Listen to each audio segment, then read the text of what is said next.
මාතුරු කොහෙද යන්නේ? පොසොන් එකට අඬාද යනවාස? ලයිසන්ස් එකක් තියෙනවද? තියෙනවා. එහෙනම් බහැලා ඉන්නකො දඩකොලයක් තියනවා දෙන්න. ඇයි මාත්‍යෝ දැන් ලයිසන් තියනවා නම් දඩකොල ලියනවද? නෑ ඉරිකප්පුවාම දඩකොල ලියනවා. ඔයා බහැලා ඉන්නකො. ඉරා ගැපුණා තමයි බා. ඉරා මැකුන්නේ නෑනේ බා. යගන්න පුතේ යගන්න බා. ලියජ් පුතේ ලියජ් පුතේ. කේතර පුතේ ලියජ් පුතේ. පුතේ ලියජ් පුතේ. පොඩක් ඉන්නකො ඉතින් මොකද්ද කරන්න කියලා බලන්න. ලියයිද පුතා ගන්න නැතුව. සික්කවන බෝ වැඩි බලපන්.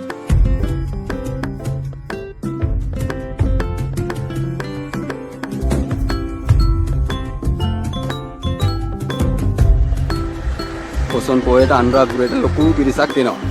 වාහන වැඩි. අනතුරු වැඩි. ඉතින් ඕගොල්ලෝගේ ජීවිත ආරක්ෂාවට තමයි අපි මේ පාරවල ඉන්නේ. ජීවිත කීයක් අතේ තියාගෙනද ඔයා මේ එලවන්නේ? දිනයක් ඇතුව එලවන්න ඕන රියදුරෙක් වුණා. පරිස්සමෙන් එලවන්න ඕන ඊට පස්සේ හරි. ජයන්තයියා මේවා පොලිසියට ෆෝන් දෙනවා.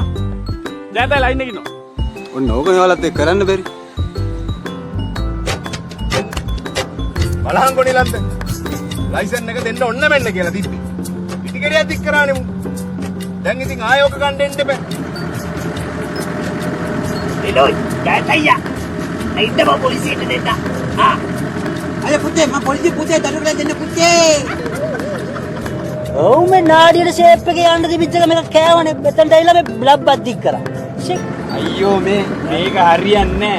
අපි සත්වසර කලම්බලා ගමුකෝ. පාරේ දෙනවා. පුංචි තංගකාරී ඩක් නියඳ ගීතෙන් ගැඩක් කිමද රන්නේ දෙනේ ඩකර ඩකර ඩක ඩකර ඩක ඩක ඩක ඩක ඩක ඩක ඩක ඩක